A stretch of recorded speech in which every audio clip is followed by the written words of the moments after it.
बात गाज़ा की हो रही है तो इसको लेकर भी हमें एक बार नज़र डाल लेनी चाहिए। तो सबसे पहले गाज़ा पट्टी यानी एक छोटा-सा ज़मीन का टुकड़ा है, मैप पर भी देखेंगे, जिसके पश्चिम में भूमध्य सागर है, मतलब भूमध्य सागर के पूर्व में है गाज़ा पट्टी। गाज़ा पट्टी के उत्तर में इज़राइल लगा हुआ है, मतलब जो अभी इज़राइल है वो है। दक्षिण-पश्चिम में मिस्र है और पश्चिम में भूमध्य सागर है। मैप पर देख लेते हैं। ये जो है वो है गाज़ा स्ट्रिप, गाज़ा पट्टी।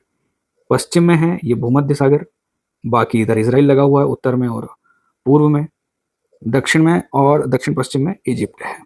ये स्थिति है गाज़ा स्ट्रिप की, गाज़ा पट्टी की।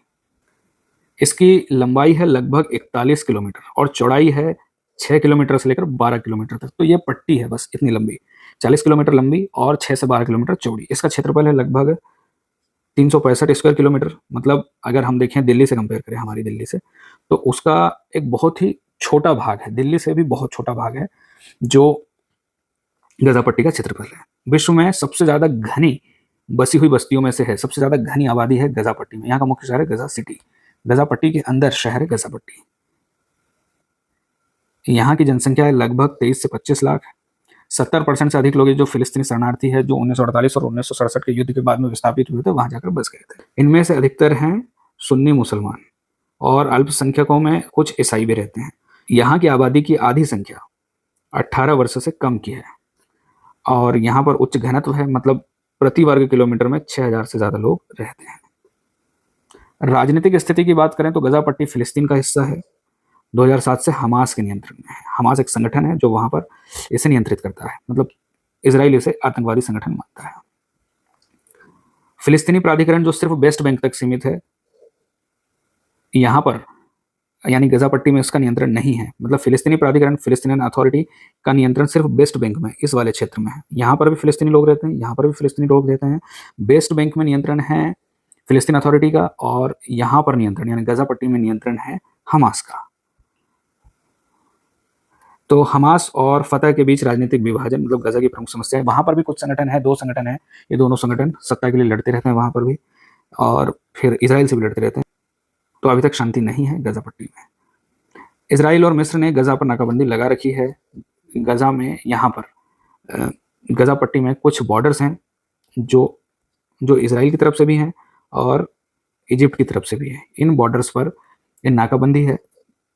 नाकाबंदी के कारण गाज़ा पट्टी में मदद नहीं पहुंच पाती है और वहाँ पर स्थिति अकाल जैसी स्थिति है, भीषण स्थिति है, बड़ी खराब स्थिति। गाज़ा का थोड़ा-सा इतिहास देखें तो 1948 में जब इज़राइल का गठन हुआ था, तो उसके बाद बड़े पैमाने पर फ़िलिस्तीनी शरणार्थी गाज़ा में आ गए थे और 1948 से 1967 तक गाज़ा पर इजिप्ट का नियंत्रण रहा। उसके बाद 1967 का 6 दिवसीय युद्ध हुआ, सिक्स डे वॉर कहा जाता है जिसको। इस युद्ध के बाद इज़राइल ने गाज़ा पर अपना कब्जा कर लिया, लेकिन फिर 1993 में ओस्लो समझौता हुआ। ओस्लो समझौते में कुछ प्रशासनिक अधिकार या कुछ प्रशासनिक शक्तियाँ फ़िलिस्तीन को मिल गई और 2005 में इज़राइल ने गाज़ा से अपने सारे सैनिक और बस्तियाँ हटा ली थी। 2007 में हमास ने इस पर अपना कब्जा कर लिया।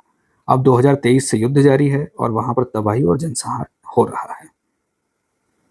अर्थव्यवस्था की बात करें तो वहाँ पर जो अर्थव्यवस्था बुरी तरह से प्रभावित है क्योंकि युद्ध हो रहा है बड़े पैमाने पर। आधे से ज़्यादा लोगों के पास काम नहीं है। मुख्य व्यवसाय वही खेती है, मछली पकड़ना है और आय का बड़ा हिस्सा विदेशी सहायता से जो आ रहा है वही है। औद्योगिक गतिविधियाँ ठप हैं। गाज़ा को एक खुले आसमान वाली जेल कहा जाता है क्योंकि वहाँ पर इतनी भयानक स्थितियाँ हैं। स्वास्थ्य व्यवस्था नहीं है, दवाइयों की कमी है, पीने का पानी नहीं है, लगातार युद्ध चल रहा है, बमबारी हो रही है, नाकाबंदी है और विस्थापन है। 65,000 से अधिक मौतें हो चुकी हैं। महिलाओं और बच्चों को टारगेट किया गया है। तो इसलिए इन सभी भयानक स्थितियों के कारण गाज़ा को एक खुले आसमान वाली जेल कहा जाता है। अंतर्राष्ट्रीय संबंध की बात करें तो गाज़ा पट्टी को इज़राइल और फिलिस्तीनी विवाद का केंद्र माना जाता है।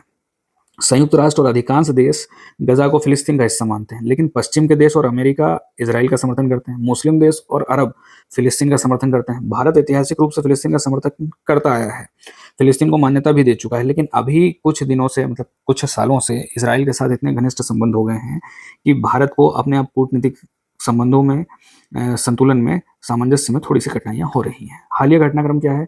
7 अक्टूबर 2023 को हमास ने इजराइल पर हमला किया था और वहीं से युद्ध की शुरुआत हुई थी।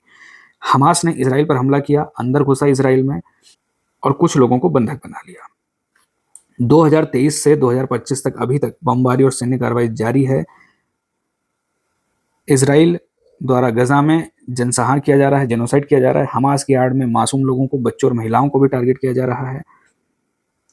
आईसीसी ने पीएम बेंजामिन नेतन्याहू के खिलाफ गिरफ्तारी वारंट जारी किया है और यूरोप के कई देश अब फिलिस्तीन को मान्यता देने की दिशा में आगे बढ़ रहे हैं। मान्यता देने की बात चल रही है। फ्रांस और ब्रिटेन जल्दी मान्यता दे सकते हैं और यूरोपियन यूनियन भी इसराइल पर कुछ प्रतिबंधों की बात कर रहा है।